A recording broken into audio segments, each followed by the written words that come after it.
మీకు తెలుసా మన దేశంలో ఉన్న ఈ శివాలయాలన్నీ ఒకే లైన్ లో ఉన్నాయని? ఉత్తరాఖండ్ లో ఉన్న కేదార్నాథ్ ఆలయం నుండి మొదలుపెట్టి తమిళనాడులోని రామేశ్వరం వరకు దాదాపు 2382 కిలోమీటర్ల పొడవున ఒక అద్భుతమైన సూటిగా ఉండే సరళ రేఖ ఉంది. ఈ రేఖ యొక్క రహస్యం ఏమిటంటే ఈ పొడవైన మార్గంలో 7 అత్యంత ప్రధానమైన శివాలయాలు సరిగ్గా ఒకే రేఖలో ఉన్నాయి. ఇవన్నీ సుమారు 79 డిగ్రీల రేఖాంశంలో ఉన్నాయంటే ఇది నిజంగా యాదృచ్ఛికం కాదని పండితులు చెబుతారు. ఈ 7 దేవాలయాలు కేవలం ఆలయాలు కాదు, ఇవి శివుని చైతన్యాన్ని ఉత్తరం నుండి దక్షిణం వైపు కలుపుతున్న అదృశ్య దారాలు. ఈ రేఖలో 2 పవిత్రమైన జ్యోతిర్లింగాలు కేదార్నాథ్, రామేశ్వరం ఉన్నాయి. ఇవి కాకుండా పంచభూతాలను 5 మూలకాలు వర్ణించే 5 ప్రధాన శివాలయాలు కూడా ఇక్కడే ఉన్నాయి. చిదంబరంలోని నటరాజస్వామి ఆలయం, శ్రీకాళహస్తి ఆలయం, అరుణాచలేశ్వర ఆలయం, జంబుకేశ్వర ఆలయం, తిరుచిరాపల్లి ఏకాంబరేశ్వర ఆలయం. సృష్టిలోని పంచతత్వాలను ఒకే సరళ రేఖలో బంధించిన ఈ శివశక్తి రేఖ భారతదేశంలో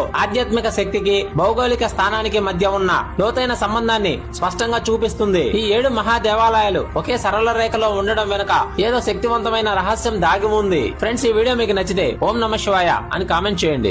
ఫ్రెండ్స్, ఇలాంటి భక్తి వీడియోల కోసం జై కేతనం ఛానల్ ని ఇప్పుడే సబ్స్క్రైబ్ చేసుకోండి.